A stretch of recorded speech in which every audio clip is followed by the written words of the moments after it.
getting right into it. Yes.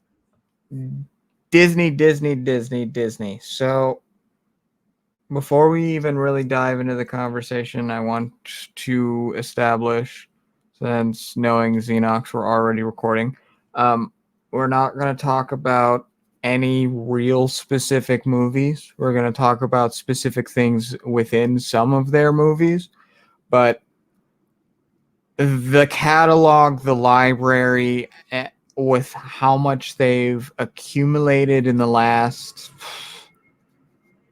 God, I don't want to say 98 years or 96, since we're in 2023, and in 28 they will be 100 years.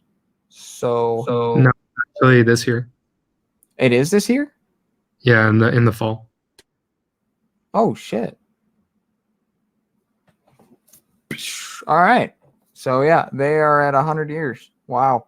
So yeah, going into their entire catalog, it'll be a little ridiculous. It's we're not going to go that far, but I do want to make note, Andrea very much did a good point with this, because it very much has to do with Disney as a whole, because it is a conglomerate that has thrown money at so many different places, and it has created gems that I very much highly believe that the hierarchy of Disney weren't really subject to, and it just kind of happened.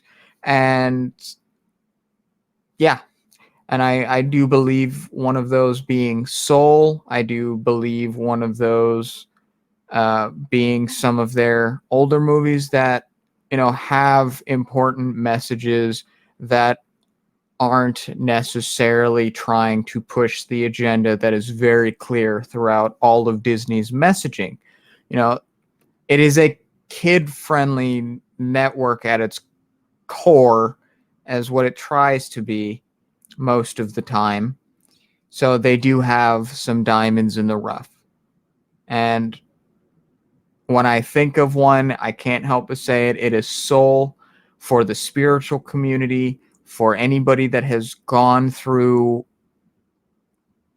questioning why they have been put here on this planet. Watch that movie. It will heal a part of you that you did not think needed healed. It is scary for me to say that about a Disney movie, but it's really that powerful. Does anybody else want to say some things before we jump fully head into it? Going once, going twice? No. Okay. So what is the Disney company, and how large is the organization, and what are they best known for? So just take this graphic in. Just take it in for a second. We can, zoom in as you want, but just take this in. This is the conglomerate that is Disney as a whole, and really come to understand how many different areas of media, the internet, news, sports, animation, theme parks, photography, they are invested in. It is fascinating.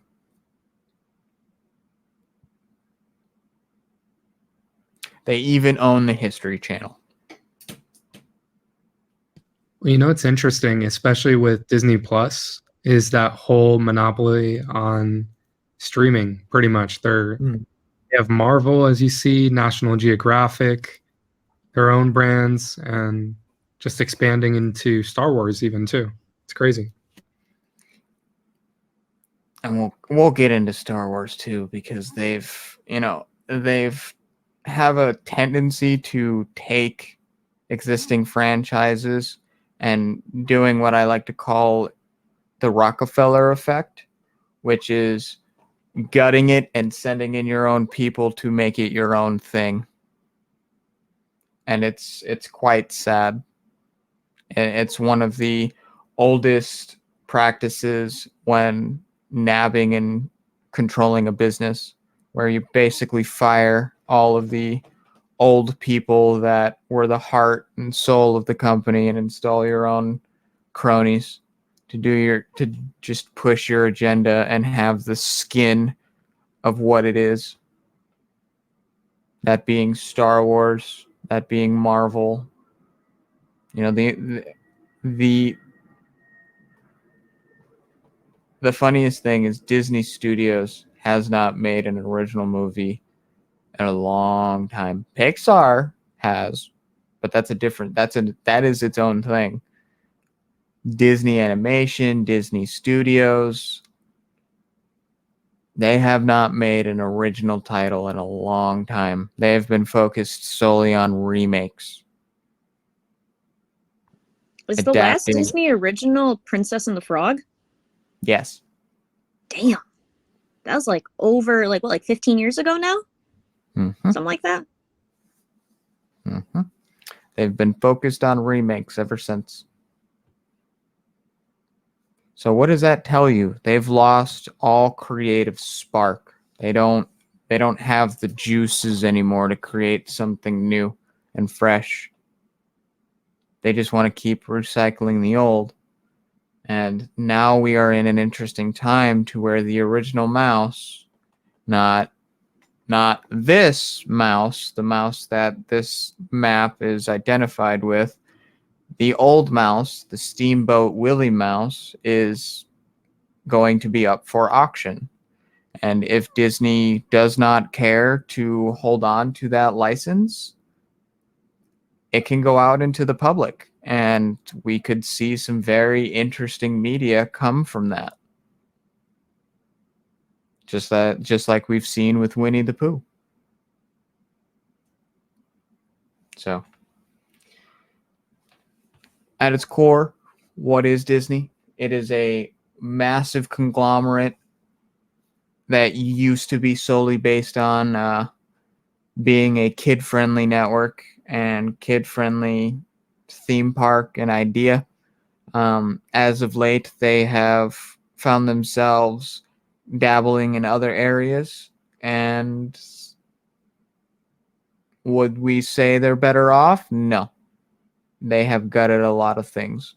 And I find it very interesting that Disney both owns the History Channel, Vice News, and National Geographic. Some of the best networks, some of the best things to provide information. And Disney owns them. It's fascinating. So how long has Disney brand been around, and is it under the same founding management? So this is an interesting one. As we just said earlier, it's about 100 years old. It's getting to that point in the fall. And is it under the same founding management? Its CEO is somebody different, but could we say the original Disney relatives are involved in some way, shape, or form? Yeah. So they have to be. There's no way that they're not. It's a very old and mischievous type of organization. Junk, do you have any thoughts on its founding management? Yeah, if we're talking about bloodlines, no, you know what? I think the Disney heirs or the Disney family has royalties in pretty much everything, so they're probably loaded out the wazoo. But as far as like the push for the same intention, given Walt, and I know we're gonna get into that, but Disney has expanded into multiple countries now. So it's not just the US, it's not Florida and LA. It's actually now in Tokyo, Paris, Hong Kong. I believe there's another one if I'm correct. But yeah, it's just interesting. I think what's fascinating about this question is that you have to kind of take the approach of a creative versus an executive. Creative in the sense that we have Imagineers, as they call them, and they're the engineers of these very sophisticated, beautiful rides, of which Disney's known for. And just everything about the structuring and the landscape of the parks is so beautiful and well orchestrated that it kind of puts every other theme park to like the back seat, and it places a standard, which is why I think so many people love it. And they call it the happiest place on earth, not because of the occult symbolism, but as we will discuss further, but more so for the comfort and the fluidity of the innovation that is these parks, the foundation. So I believe that, again, as you said at the beginning, with the movies and the conceptions like Soul and maybe some of the other kind of heartfelt ones that don't necessarily sneak in agendas, they're done by creatives. And these creatives are what keep that magic alive, or as far as like the Disney that we all remember growing up with alive. And then again, we had this kind of boomerang effect where Disney became really big, like bigger than big. And that's when the money became involved. And I think wherever money's involved, things are inevitable to distort. So you could see executives sneaking in agendas, plans for mind control, subliminal messaging, etc. But I do believe that the management that currently holds the reins is answering to a higher up. I don't believe that there's any way you can hold the reins of such a large and influential company in modern day than to give your soul out to somebody else, truthfully. There are like the useful idiots, the ones that go along with it because they still believe in the Disney magic, which, you know, is a good reason, but it's almost ignorance not to see what's in plain sight. So as far as the old Disney versus the new Disney, the families are probably still involved, receiving as much money as they possibly can. However, the ones that are leading the charge, you know, the executives of the parks, of the film industry, of everything associated with Disney are more nefarious than we'd like to imagine. Absolutely. And that was very beautifully said. Go for it. I was going to say, there's like, I feel like you could say there's almost like two waves of like the institutional capture of Disney. The first one coming when potentially three, but I don't really have evidence for the middle one. The first one being like one of the most obvious ones, which is when they were on the brink of bankruptcy during World War II. And Disney decided to sign a contract with the US government to create propaganda films. And so that one's pretty widely known. But then Disney went through another dark age, or the Bronze Age of Disney, that lasted from like the 60s to up until like the late 80s with the release of The Little Mermaid, funny enough. And that's what brought Disney back out of their Bronze Age and into like a new refound light. And so you could say there potentially could have been some ideological capture going on during that time, but I don't really have any evidence to back that up. But where there is the third wave and the definite wave would be in 2020, because in 2020, well, in between 2019 and 2021, Disney's diversity department increased by over 600%. So, like, need I say more? Like, there's also something really interesting that I was told about, like, because I went to Disneyland in California back in November for my friend's birthday. And she's like, you know that there's like there's a Disney 10 Commandments. And I'm like, what? Like, they're trying to mock Christianity or something? And like, no, it's just like how the philosophy that that Disney as a company follows by, like stands by. So these are like what they believe in. You know your audience. Identify the prime audience of your attraction or show before you begin design. Wear your guest shoes. Insist that your team members experience your creation just the way the guests do. Organize the flow of people and ideas. Make sure there is logic and sequence in your stories and in the way that guests experience them. Create a weenie. I think that's how you pronounce it. Create visual targets, weenies, that lead visitors clearly and logically through the experience you've built. Communicate with visual literacy. Make good use of color, shape, form, and texture, all the nonverbal ways of communication. Avoid overload. Create turn-ons. Resist the temptation to overload your audience with too much information and too many objects of interest. Tell one story at a time. Stick to the storyline. Good stories are clear, logical, and internally consistent.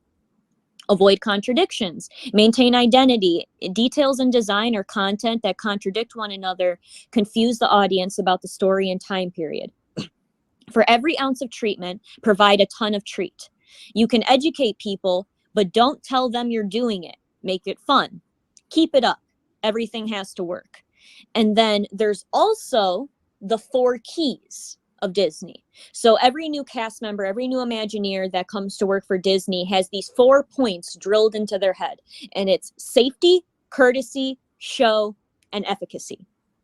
And so for the past 6 decades, that was like the guiding philosophy behind Disney until 2021, when they added a 5th key. They added the 5th key, and if I'm not mistaken, it is, oh yes, inclusion. And that is where everything started to go directly downhill. Is when they, you know, they increased their diversity department. They literally put it in their company policy, their training, that they drill down the throats of everyone that works for them now includes inclusion. And I think we all know what kind of inclusion that means. It means inclusion of the supposed underdogs and to the exclusion of everyone else. And so it's like, you know, there's much historical capture to go along with Disney, but a lot of the stuff that's happening is actually very recent. And all of the films that you have mentioned, Scoob, just so happen to have happened before 2019. So there's obviously leadership, there's obviously like changes that have been made. And the article that I found too was when that famous like Zoom call leaked about, like, you know, that had that lady that was like, I'm straight up injecting my agenda into every Disney thing that I create. Like, you know, like that whole thing that leaked, I think maybe last year or the year before. That day that happened, over 70 Disney employees walked out. But you know, you think about how many Disney employees there are, and this was just at their Burbank office. You know, 70 employees ain't shit. It does tell you, though, that there are obviously good people left working for Disney. How many of them are still around, considering how many massive layoffs they just did? Who knows? But, you know, there is some good left in Disney, and you can see it in some places. But man, to say that the institution has been captured is an understatement. Absolutely. So let's get into the founders. Who founded Disney, and what are some of the well-known conspiracies surrounding him? So, Mr. Walt. Oh, you wanted to say something, Zeno? Oh, you go ahead. I'll see if you touch on it first. All right. So, Mr. Walt, he is a feller. So, sorry, I couldn't help myself. He is a feller there. So, I found me an article from Corey Diggs that basically helps outline him. And the number 33 is very fascinating. And if you've been in mystery school long enough, you've known that 33 is very, very much akin to Freemasonry and being a part of that sect of society. So let me get this over here and then get this over there. All right. So the Masonic Key. Walt Disney was born in Chicago in 1901 and moved with his family to Kansas City in 1910. Walt's obsession with escapism, imagination, magic, and animals were forged on their Kansas City farm under the repressive, abusive, cruel, and loveless tyranny of his father, who would allegedly march them to the woodshed and dispense his brutal punishment daily. So he lived a hard life. He forged basically his life from the bottom pit that you could. And when he made it, he ended up starting to join these societies.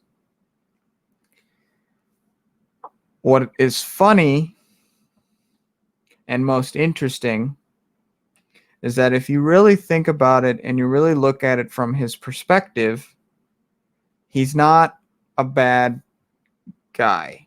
This whole notion that he was a pedophile, I don't know if I fully believe that one. That one's still up in the air for me. The notion that he could have been possibly Hitler due to the, ear markings and his house being in a weird location. Okay, maybe. But we're still talking about somebody who has a very deep historical history that can be tracked through data, through actual, eyewitness account, and just general history of somebody living. So his life being a fabrication created by the government is still something that I don't agree with. And that is something that a lot of people have tried to portray on the internet. And I would attest against that because there is still so much history about him outside of that. So just scrolling down here, he very much just got into the idea of Freemasonry, getting into the New World Order, really trying to be a part of that whole thing and symbolism and really taking an identity with all of that. And we're going to get into how he interjects his symbolism in the movies, but just know pretty much sprinkled throughout everywhere. There is 33, there's this weird code sequence throughout some of the Pixar movies and some of the Disney movies that for some reason we don't understand why it's there. And it's also fascinating that the pizza comet truck, I think it's either Pizza Planet or Comet Pizza, I think that's what it's called, from Toy Story. That delivery truck is in every Pixar movie. It's fascinating. And now we're getting into old stuff and, really understanding what the number 33 is in Masonry and Solomon. If those of you that don't know who Solomon is, he was a guy that was, for some reason, taken out of the Bible. That reason, that understanding is not understood from me or Junk. It's one of those things that we just kind of look at like they probably just wanted us to be more stupid because these are pretty dark teachings, but they are important. I haven't fully read the teachings of Solomon because there's, I think, 10 books and they are vast. So Walt Disney had connections with the FBI and the CIA, which we will get into with MK Ultra. That was very well documented and understood that he helped the FBI, and as Andrea said earlier, they were very instrumental with creating propaganda for the war effort in World War II. So as we sit here and, piece things together and understand who Walt Disney was, he was a very, I don't want to say evil man. He was, by all accounts, extremely intelligent, beyond intelligent, because without him, we would not have a lot of childhood media that we associate with. Unfortunately, they are riddled with MK Ultra programming, but there are some very good life lessons. And that's the kind of crutch and the genius of Disney, is that there are good life lessons in his movies and his storytelling and in his theme parks, but there is always a cloak and dagger ready to stab you. Always. I think that's a fantastic segue into a possibility of why you might see that MK Ultra programming. in some of his films or animations. And actually, Walt spoke out against a lot. He had a big problem with actually communists infiltrating his company. He actually testified in October 1947 before the House Committee on Un-American Activities, who were already investigating Hollywood for communist subversion. And he was called as a witness to testify. And let's see.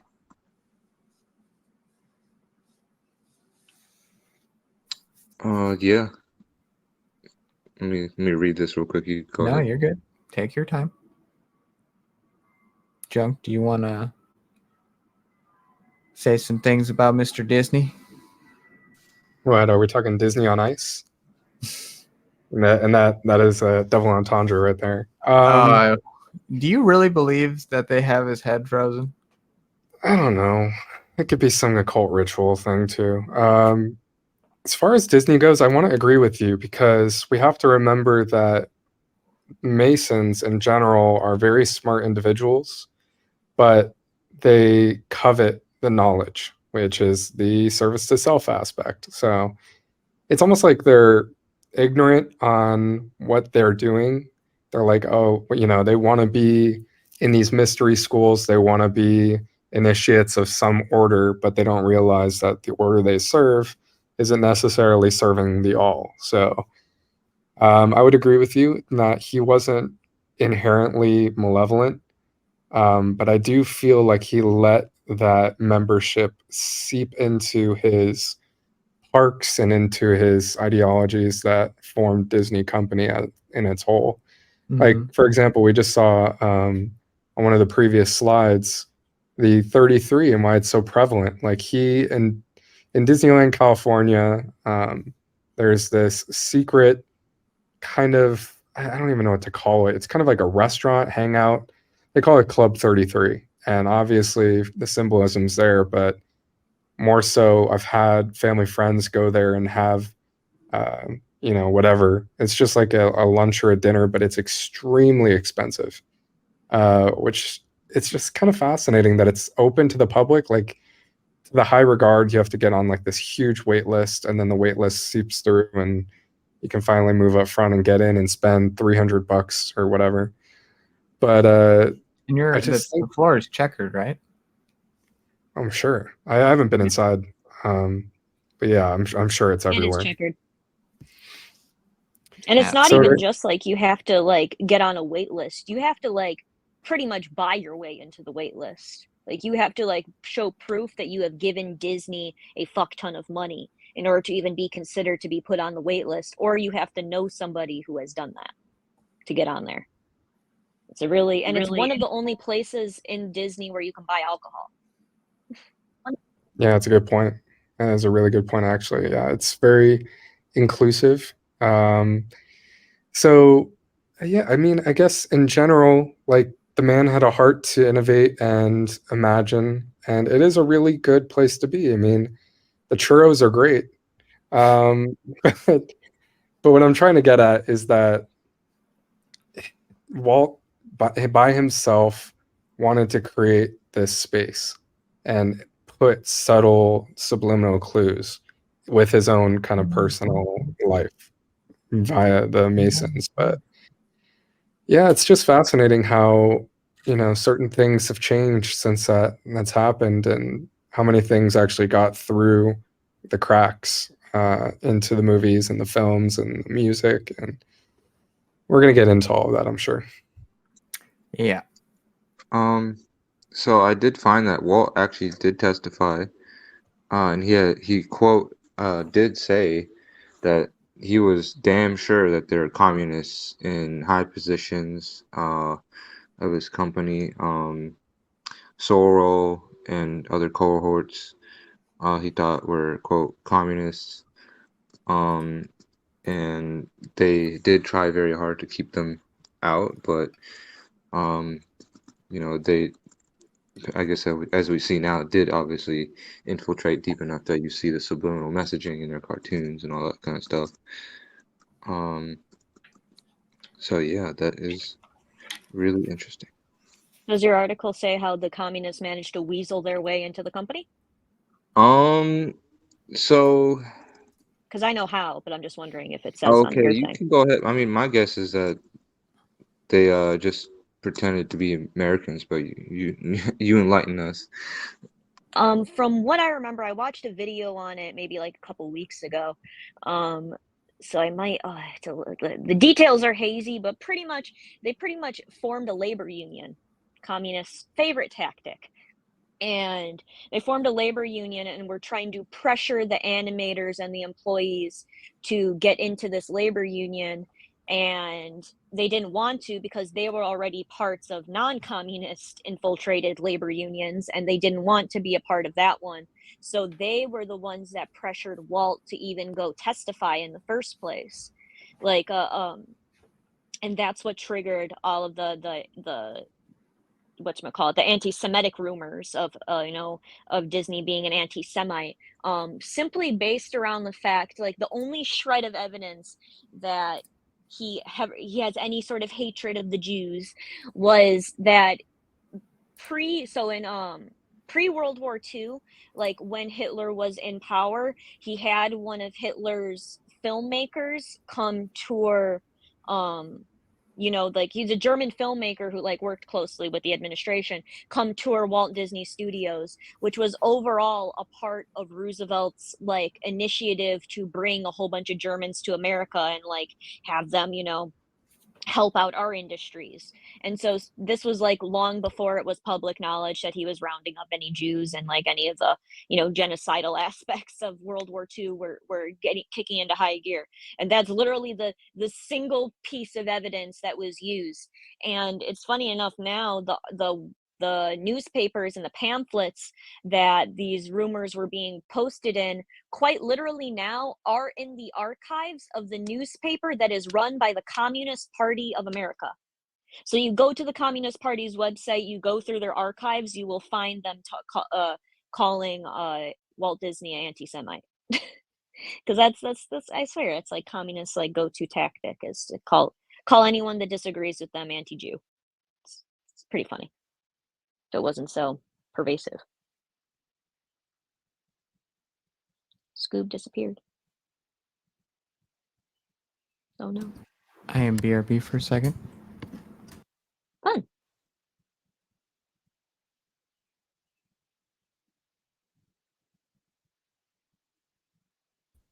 So, Andrea, since you're here and active,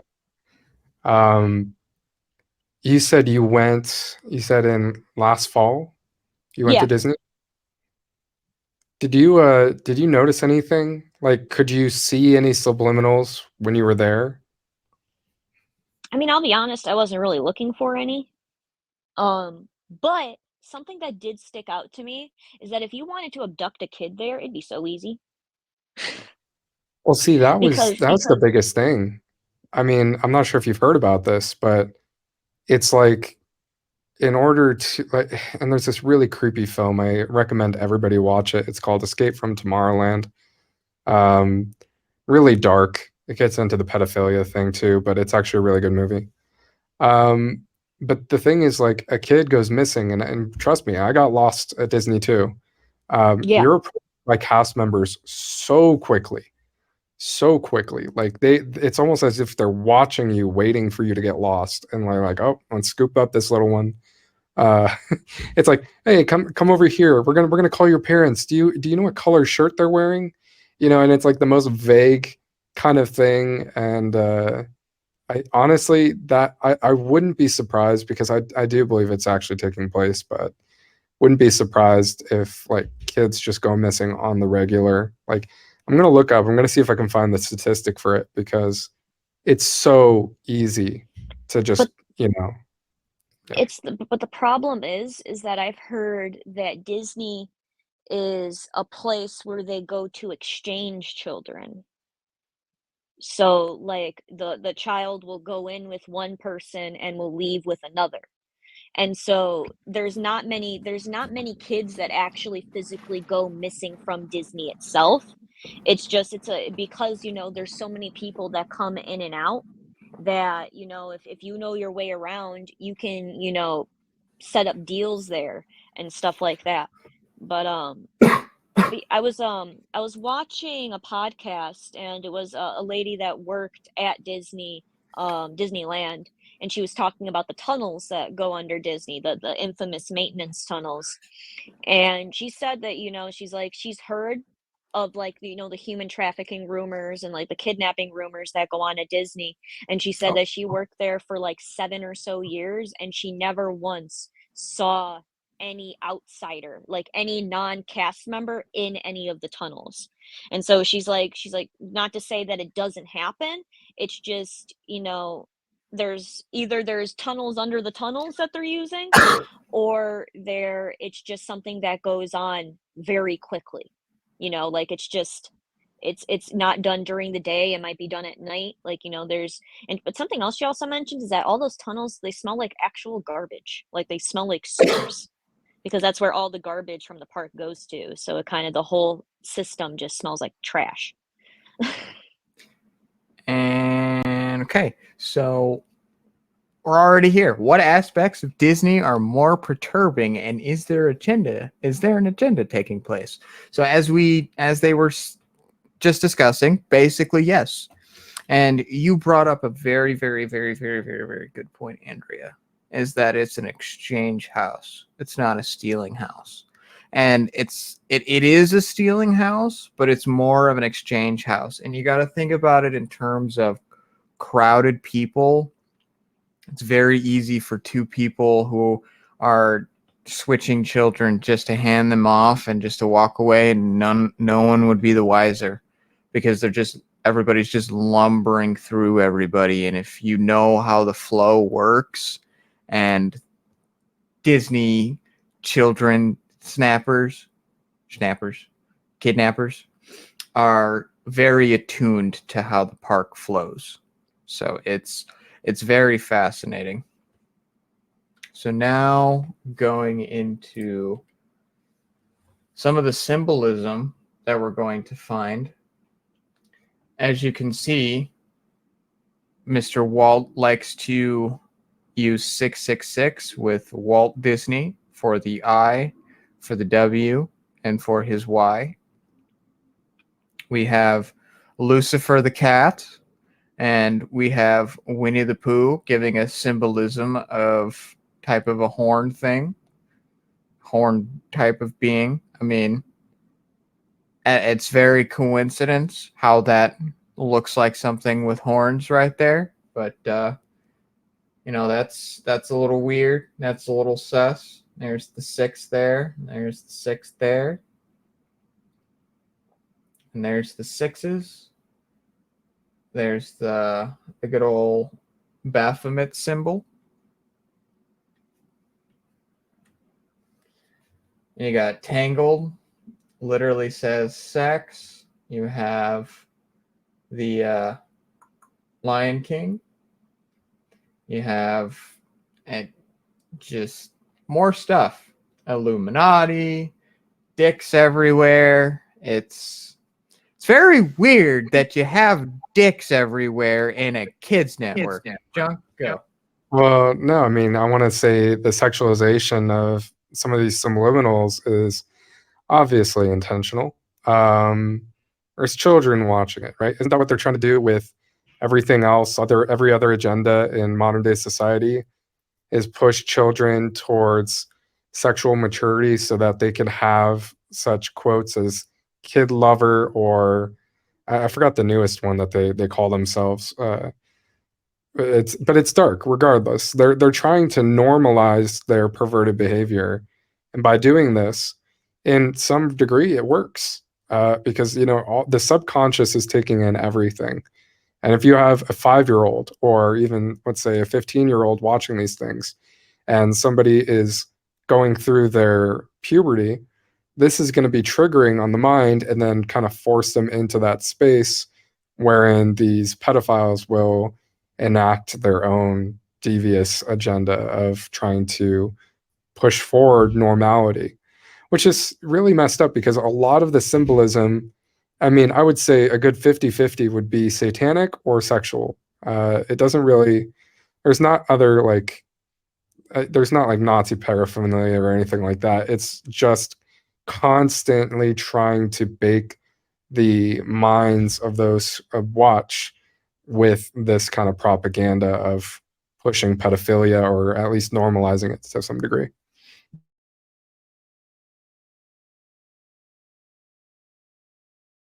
Hey, Scuba, I got a quick question. So we saw the Walt Disney symbolism in the very beginning. Do you know how Walt himself signed his name anywhere, or is that a new thing that was co-opted?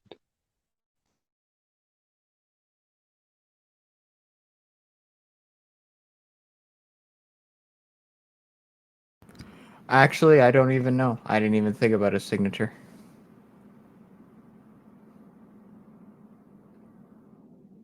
So that was really smart of you. If you have anything on his signature, please send it my way, and I will make a slide. But as you can see, different symbolisms here. Good old pizza, as I said, with Comet Pizza and the truck being in all of Pixar movies. Kind of Pizzagate and all of that. We will go into these specific spiral symbols here in a second. But know that they are sprinkled pretty much everywhere. Everywhere. Pretty much almost in every movie. Why? We don't know. Well, we do know. They're trying to tell you a message, and their message is, we like children. Bring children to us.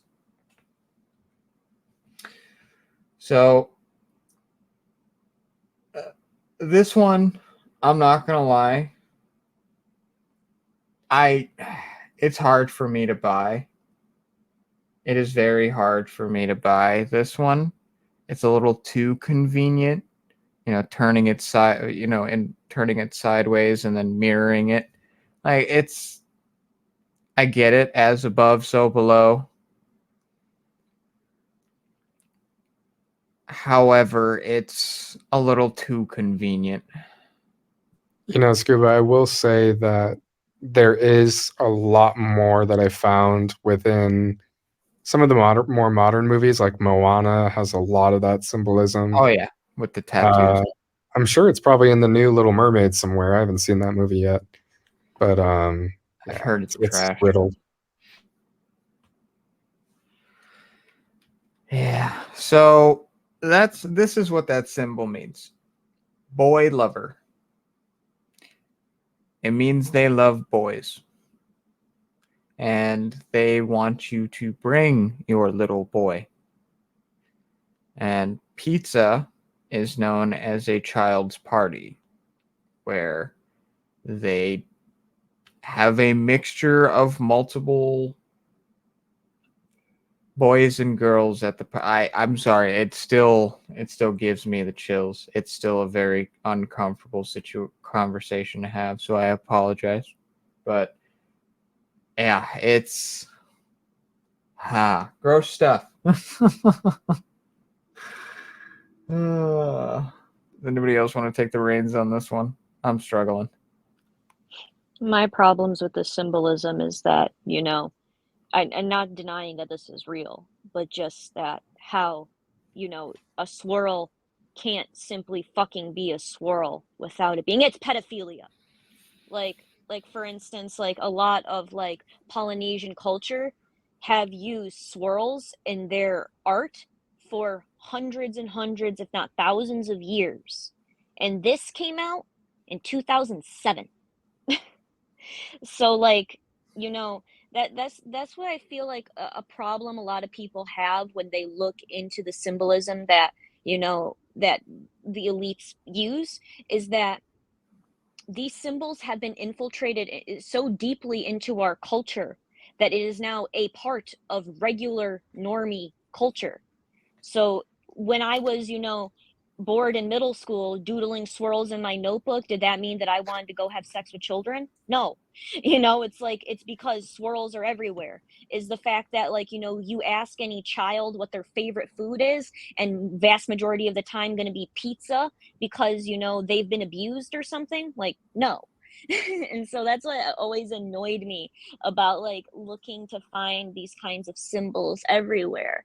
Like, finding these symbols in elite circles. Like, if there were swirls all over the carpet at a WEF meeting, that'd be like, okay, yeah, that's suspicious. Or you see them often in a lot of Catholic garbs that the priests and pastors wear.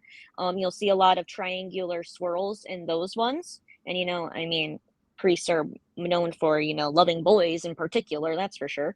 So, there's that, kind of valid. But, looking at a swirl on like some random middle of nowhere arcade that's just a part of the pattern on the floor, like, does that actually mean something, or is it just a nice design? And I feel like that's the nuance a lot more people need to understand when they go down the rabbit hole of symbolism, especially vague symbolism. And, that's why they pick these symbols, is because they can hide them everywhere. And, it's valid, but I feel like people make it too valid. You know what I mean?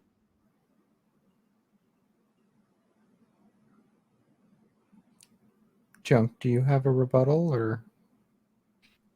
Well, no, I mean, again, it all depends on the bearer of the symbol, right? We can look at something like the swastika and how that's related to ancient culture and the momentum of a galaxy, etc. All these other forces in the universe. And sorry, I No, go for it. don't mean to cut you off. I mean, in its basic form, the Nazi swastika is supposed to be 360 degrees in a 90-degree form that just spirals out infinite. They just cut it in half and focus on where it starts, but really it branches out so much more. The actual symbol is so much bigger than what the Nazi swastika is. So fascinating. Yeah, so I think what I want to clarify too is that what's the purpose of putting these symbols in their branding, their publishing, etc.? And I believe it's just a handshake with those who know, right? If you're saying you're going to do something and it's about keeping something alive, they're going to be putting these things out there or sprinkling them into the mix. But just as Andrea is saying, yeah, swirls exist. They're everywhere. But there are very few swirls in the shape of a pyramid or a triangle to the degree where it's almost exact. Like, I'm not sure if you can, but if you scroll back 2 pictures to the one with the pizza and the Mickey, to the bottom right, let's just soak that one in. To the bottom right. Okay, that was a child's movie about lions, and every lion had those imprinted symbols upon their skin. See, nothing about that is symbolic of regular spirals. That is pure, point copy paste of that symbol. As with the Walt Disney World, It's a Small World little exhibit up here in the second to the bottom. So yeah, I mean, it's tough. We shouldn't necessarily recognize every swirl as something that's related to the symbol, but it's enough to the point where we can start to correspond different things with agendas, especially given the Walt Disney Studios, the film company logo that you saw at the very beginning, that directly correlating with Epstein Island, the that whatever symbolisms behind that. So it's about being more direct, but again, they do this for pedophilia purposes, as you can see right here. And yeah, most of these girls are underage, except 2 of them. 3 of them. It's a little ridiculous. Well, is that not their target audience? It is their target audience, but I just find it fascinating that they're always with relatively older men. I'm gonna be devil's advocate and say I think that was more of a norm 50, 100 years ago, or even in some of the movies, like 500 years or 300 years ago, where they're older. I think. Yeah, because a lot of these are coming out of like older fairy tales. You Yeah. know, they're like especially the Grimm fairy tales. This is true. That is very true. So why is the Disney company fixated on pushing these narratives, and what is their end goal? Well, we know what their end goal is, unfortunately. And they've already achieved it. Now they're just trying to maintain that status quo, and that is capturing the hearts and minds of every child in the world, not just in America, but in the world. In the world. There is not a child on planet Earth that has never heard the word Disney. That is what they crave. That is what they desire. If they do not have that, they are a starved dog waiting to be destroyed. But what's their end goal? I wouldn't say to abduct, to abuse and destroy every child in the world.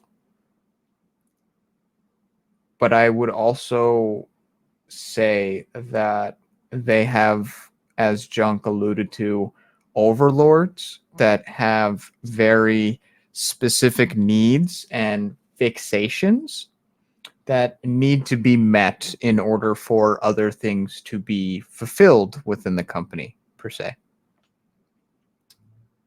Does anybody want to jump on that?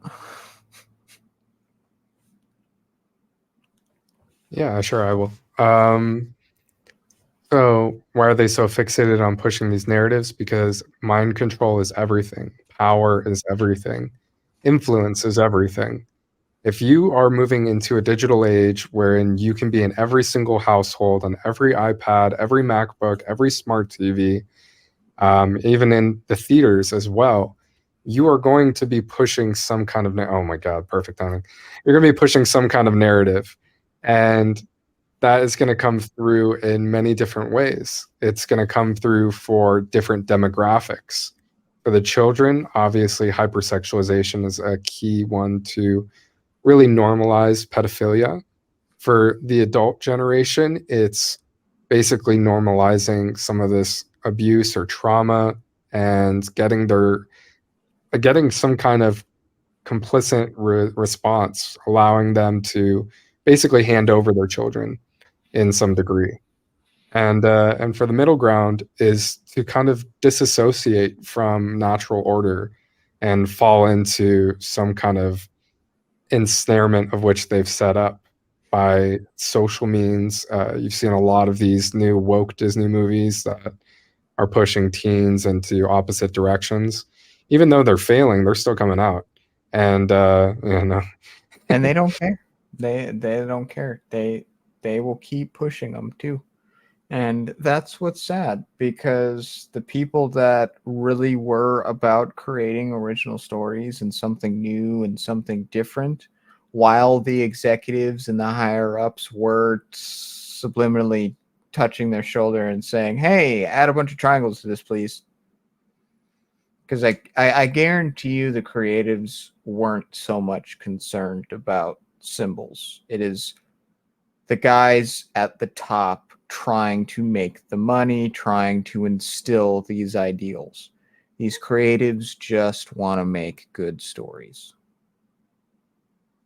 It's true. And you know what? I even looked back at some of the creative processes that took place during some of these old kind of drawn film segments where they have these really sophisticated creative ways of capturing scenes and how much love and art was still infused into the projects. But then you have somebody come in from the back room, from the higher up, saying that priest marrying the Little Mermaid should have a boner, or just like really out of touch, out of place input. And of course, having the influence they do, the money, the budget, the animators or whoever is under contract of Disney has to follow suit. So it's a really weird thing because Disney is almost always successful. It doesn't matter what they do. They're going to push it out, especially when paired with Pixar. And goodness, that's a whole other beast.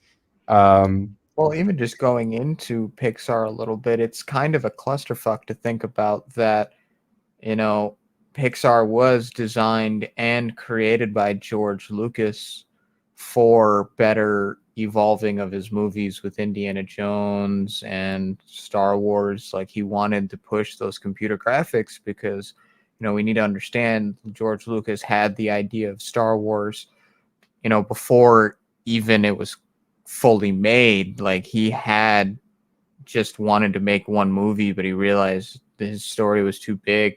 So it's really fascinating to really look at George Lucas as a creative. I know it's kind of off cuff, but it is relevant because they own Star Wars and they've butchered it, unfortunately. He is a pioneer of computer graphics, and it's not, it's underestimated because he's so known for Star Wars. Without George Lucas, Pixar wouldn't be a thing because, he designed it, he made it, he then sold it to Steve Jobs. Steve Jobs then sold it to Disney, and then Disney went off to make the first 3D animated graphic movie ever made, which is Toy Story.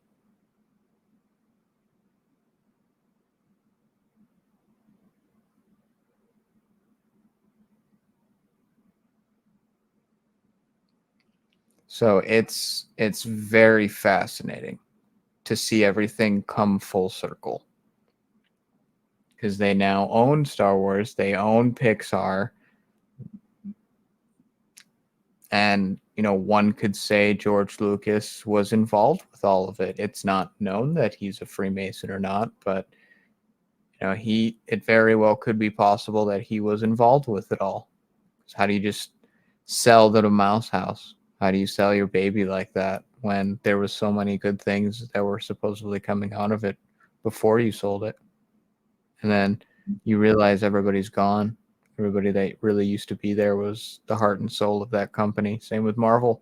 Yeah, they pushed everything out, but we can all sit here and formally agree that after Endgame, Marvel has gone to shit because most of their writers are gone. Because Andrea made a very, very beautiful point. Everything made 2020 afterwards is just trying to be inclusive, trying to be encompassing of everybody versus just telling good stories. Scuba, to that degree, I would say the end goal would be to sustain the control, sustain the programming, sustain the mind manipulation of whatever comes out through the company's doors.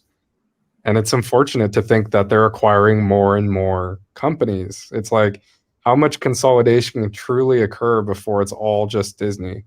And I feel like we're going to be seeing a lot more of that in the coming years. So I don't know. It's kind of like, it's a weird duality where you don't necessarily want to boycott Disney. I mean, you do. Like, you don't want like the executives or the Satanists or the pedophiles to win, but at the same degree, we realized that, and it's so funny because I had a friend from high school who literally spent her whole time doing an internship, and now she's a full-on Imagineer. Like, she works at Disney Paris and everything, and like, she doesn't have a nefarious agenda. She just wants to create and produce things that everybody loves. So it's like, how do we tackle going against this corporate giant? Or better yet, how do we bring back the sanctity of what Disney was or could be? That's the real trouble.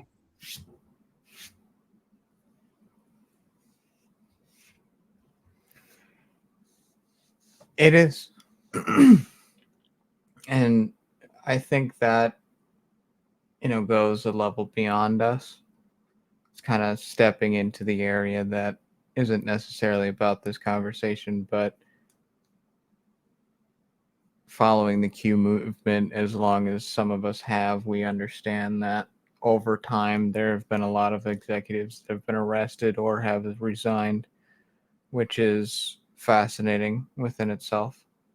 There was a rumor that went around that Mr. Bob Chapek got arrested. All of the pundits were very quick to fact check that, so it's only very interesting that Disney were to cover that up, as well as fire him and replace him with the old guy within the same year of that happening. And I also spent a little bit of time doing some quick little DuckDuckGo searches, because I don't trust Google with this stuff anymore. Trying to find some interesting stuff throughout the last years. And look at that. And this was in 2022, September. A bunch of 160 arrests, including a Disney employee. And it's a pattern here. We have more Disney employees getting arrested on child trafficking stings. This was in 2021. We have March 17th of 2022, so earlier of that year, in Florida, 108 people, 4 Disney employees. 2017, 2019. So this is one of the big points that I very much wanted to stress to a lot of people, that there is stuff going on in the background. There is stuff happening to these people. I highly doubt that they're going to put an executive on any of these documents, because that would set us and that would set everybody else to a fiery blaze. Because the amount of singing that person would do inside the interrogation rooms, the amount of things that would be shared, the amount of things that would be understood and leaked and, really dug in through, would be a little spicy. And, it goes into the big, elephant in the room, where we haven't talked about the cruise line that quite literally docked at the Virgin Islands St. James stop, which is good old Epstein. No longer Epstein as of literally a month ago, but it for a long time was the Epstein Island, and Disney Cruise Line did tour that and stopped there. And it is now known in the courtrooms that children were abducted, children were taken, children were left there, people were killed. Like it was not a fun time. If you look into the cruise line, it's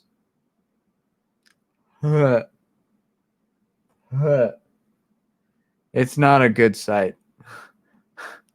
It's not for the faint of heart, let me tell you. That was a scary rabbit hole, reading in those court documents. I can't find them because they're rather scrubbed from the internet. I'm sure if you could, you can. But be wary. They're not fun to read.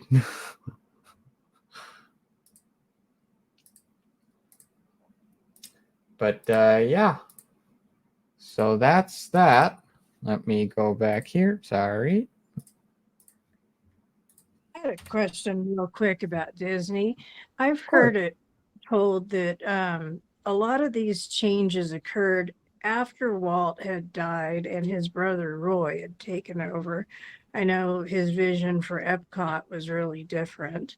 The way that Walt had Epcot sounded almost, it was more something like Elon Musk would dream up, and then what Roy was doing sounded more like these 15-minute city ideas. But I'm just wondering how much of it was the people that he had in charge and had placed faith in, and how much of it was really him. And one more thing to add to it, I just recently canceled my Disney subscription. The only reason we had one was because of all the Star Wars spin-offs and everything they were doing. But I wanted to watch the film Hocus Pocus 2 before we went ahead and canceled it, because I was a huge fan of the original as a kid. And yeah, I just, I just can't go with where they're going with all the inclusivity. I was fine with it, except for the digs against Christians. But then when there's a scene where they have a whole drag queen competition, and it's a kid's movie, and there's literally a drag queen named Ginger Minge in it. And if you know what that slang is for, it's like, this is not something that should be discussed around children. So I'm pretty much done with Disney personally, which sucks because I grew up watching it. My mom watched it as a kid, and it's just very sad. But I'm just wondering how much was really Walt and how much was Roy and the other people that that they hired and put their trust in. That's a fantastic question, and I would say we kind of have to think of Walt's passing as kind of a death blow to Disney per se, because they lost their vision, their original visionary. He built them from the ground up. I mean, he was the Howard Hughes of entertainment for children, and that is not an understatement. He was the Howard Hughes of children's entertainment, and that's a feat. And to lose that type of mind, that direction, somebody who would literally sit down with the book writer, Mary Poppins specifically, and, go with her and discuss the story and try to fully understand it before even trying to write a movie for it. That's powerful. That's so powerful. And you don't even see that anymore. You don't see that type of dedication to bring about, somebody's original creation, to have that much respect for it. It's amazing. And it sucks that a lot of people don't really realize that, because Disney is just such a powerhouse now. So let's go into the interesting stuff. We went into the disgusting stuff. We went into the surface level stuff. We went into the business stuff. Now let's get into the subliminal messaging and where that all comes from. So MK Ultra. Junk, take it away. Oh boy. Okay. Well, I guess we're going there, right? Again, something that has been a constant theme throughout this conversation has been mind control. And of course, MK Ultra, as we know, very... are we recording this? Because I don't know how... Yeah, go for it. Let's go for it. Yeah, let's just say a special agency decided to do some very provocative and dangerous experiments on certain test subjects that range from anything from people going missing to celebrities and influencers, etc. So this is a fascinating one. I kind of want Xenox to take the ranch on this, but all right. But yeah, it's a deep one. Or Disney, or both. Their connection between each other. Okay. You want to establish first what is MK Ultra? Go for it. Okay. Because us in mystery school, we've only lightly touched on it. Does anyone want to give their spew real quick before I pull up some research? Yeah. All right. So setting ground rules for what MK Ultra is. It first started as a Nazi program in the late 30s, early 40s, and after World War II, when Operation Paperclip was enacted, we took on thousands, if not tens of thousands, of Nazi scientists. Most of them are documented, a lot of them are not documented, and a lot of them went to Russia, who then later defected back to the United States. It's a whole gamble. But essentially, when they were brought into the United States after World War II and brought into the CIA, they conducted experiments on the human mind. They were already doing experiments. They just continued their work in a more, I don't want to say higher budget facility. I would say a more, a more compartmentalized environment. They were a little bit more able to do whatever they want instead of worrying about the threat of the war on their backs. They were just able to fuck with the mind as they please versus just trying to make a quota. So one of the very interesting things that they were able to figure out is how to break the mind. So as you see in this photo, you're seeing a lot of checkered flags. That is the as above, so below type of mentality where you are literally breaking the personality into pieces and shattering them into different boxes, and you are able to tap into different personalities on a whim.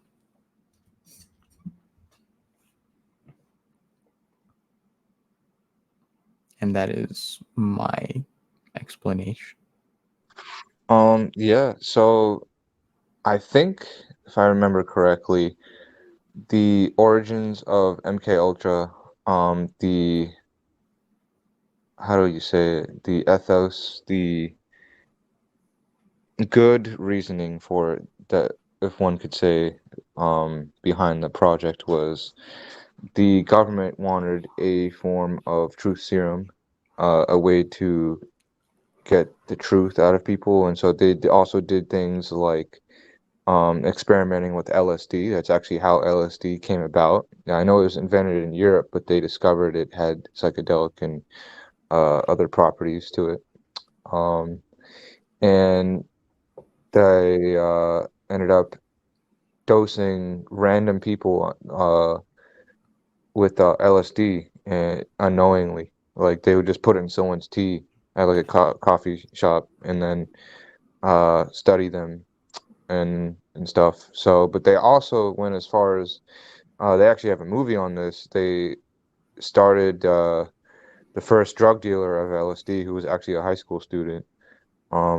So we know they did that with crack, but that's a whole nother story. As Scuba was saying, MK Ultra is a trauma-based form of mind control.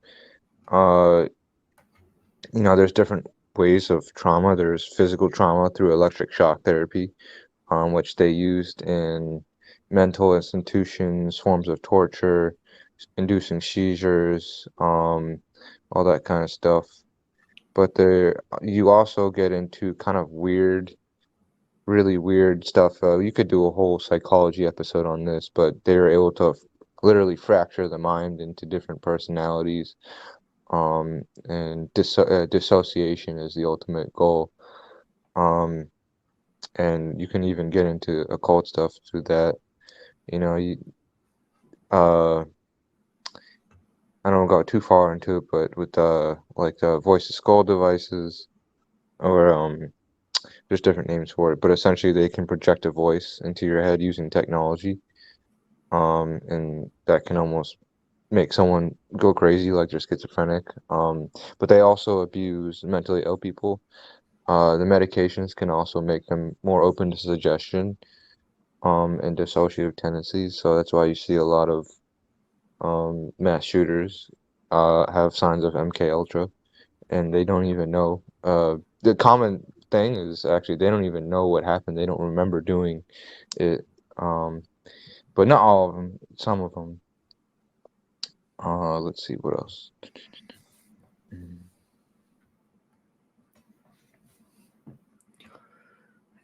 And this is one of the... Huh?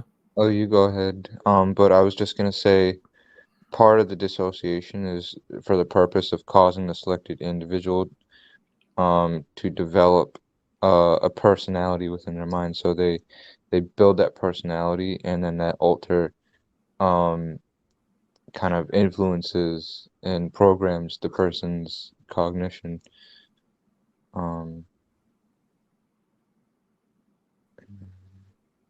That's I where think you a good get the term sleeper. And that way people are more controllable. They can perform a task based on a trigger or a question. But there's different levels to it. Junk. You go through or jump. No, I wanted to bank off what you were saying, Xenox, which is the bridge between MK Ultra and Disney is all through the programming, not only of the viewer, but of the actors, of the writers, of everybody that's involved. And it's this perpetual cycle of putting a notion inside one's mind to make them think something specific that is been driven as a narrative. So it's fascinating. I mean, it even gets down to the architecture as you're seeing on screen. It's we can think in terms of sacred geometry, but we have to really kind of combine what we're seeing in the physical as far as theme parks go with the films and the color schemes and the intention behind certain ideas and how it relates to a certain prerogative that is trying to be pushed. And while we can speculate with the image, I just found that one that was pretty cool. It really does come down to controlling the mind. MK Ultra is an extension that not only leads into the media, but leads into some of our most entertaining spaces of boredom and free thought and something that we would consider fun. It all influences the mind in some degree. And if we're not smart and we're not cautious or conscious enough, it can influence our own. And so you could be a victim of MK Ultra without even realizing it. Yeah, that's actually one of the facets. There's a passive form of MK Ultra, which is known as, well, I mean, hypnosis can be a healing thing, but it can also be used to when you put your attention into that, it affects your conscious and your subconscious, and so the more open a person is to suggestions, the more affected they will be of it. And especially when everyone knows Disney. Disney is something that people love, that they open their hearts and their minds to. And so that's something that they become really receptive of. So yeah, I was just going off of you, Junk.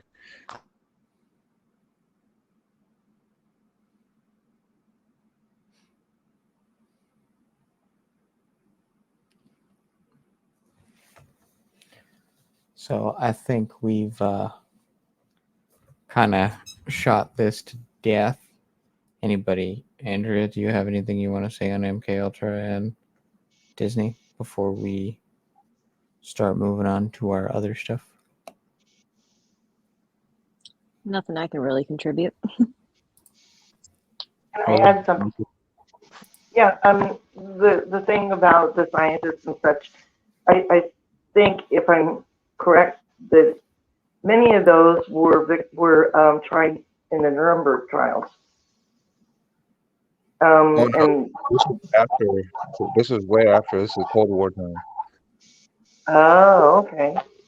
Yeah, So some of those were some of the scientists that were brought over. Yeah, it was first enacted in the 40s, like after World War II, but it didn't finish until late into the Cold War because they were still getting scientists and picking through who goes where. Okay, all right. Thank you. Mm-hmm. I just read they also use sleep deprivation as one of their tactics. Yes, sir. Alrighty. So let me get to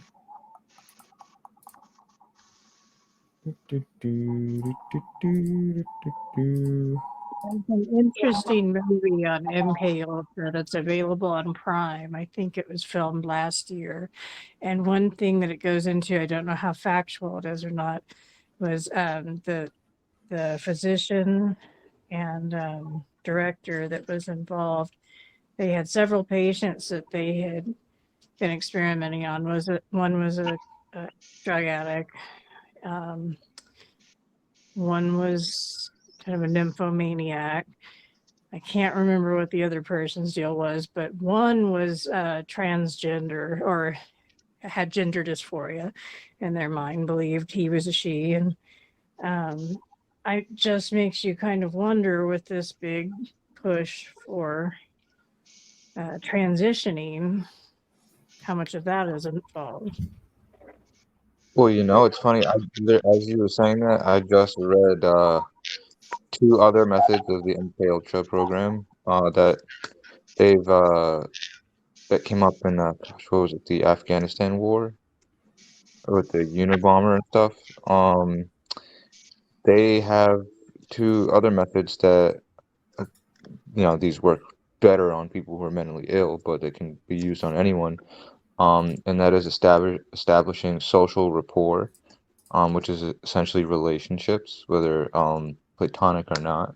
So it can be friendship or romantic, and then also money as a form of influence and payments to meet, let's say, their transgender surgeries or for family. As we know, the shooter, at least the man that was found dead in the hotel of the Las Vegas shooting, we don't know if there was more than one, but the man that was found dead that got the blame for it, he apparently, there was a lot of conspiracies going around about his daughter and his family that they had ransom deals going on and stuff, and so that was probably definitely had to do something with MK Ultra, where they make someone, they break you down mentally, and then they use a form of influence and social rapport to basically get you to do anything that they want, which is I'd say a much less invasive way of controlling your mind. But in a way, even more terrifying, because it seems like it's just so much easier than trying to control you through radio waves or drugs or torture or any other measure that they might have been using. Yeah, who knows? He might have been involved in some stuff that put him in that situation to begin with, so he was just a tool.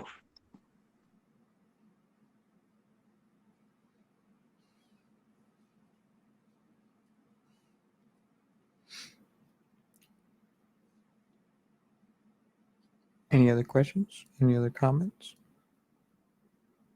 That was a good conversation right there. Yeah, so as I said at the beginning, I'm going to be going to Disney soon. I will neither confirm or deny what I see, but I'm stoked to have the churros once again. Pretty good. Okay, I had the churros and they were mid at best. Did you get the Tomorrowland ones or the Fantasyland ones? I wish I could fucking tell you. I was just starving and hot. Or no, actually, no, I was starving and cold because I got splashed hard on Splash Mountain. But they were just like, I don't know. I grew up around a lot of Mexicans. I've had better churros made at my friend's mom's house. The best thing, Dole Whip though. The Dole Whip is the best. Yeah, the Dole Whip's the best. I wanted to try it so bad, but there was a 45-minute line. Yeah, it's gotten crazy. Yeah. I mean, it wasn't a bad churro. It just, I don't know, it wasn't anything to write home about to me. I don't know if they still haven't had them. I haven't been to Disney in probably 30 years, but they used to have these little, I guess you'd call them beignets, or, they were like these little powdered fritters. They sold them over in the, over by the Haunted Mansion and Main Street. I think they were supposed to be making you think you're in old New Orleans or something, but those things were good.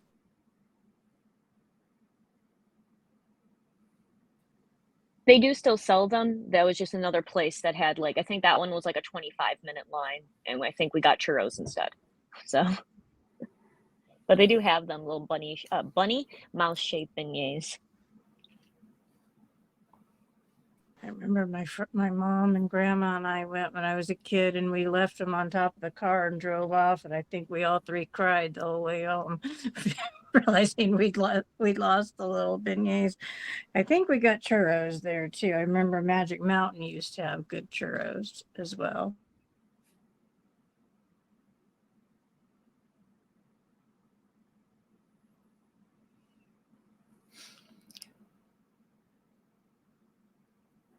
Very interesting. Disney is a very interesting subject.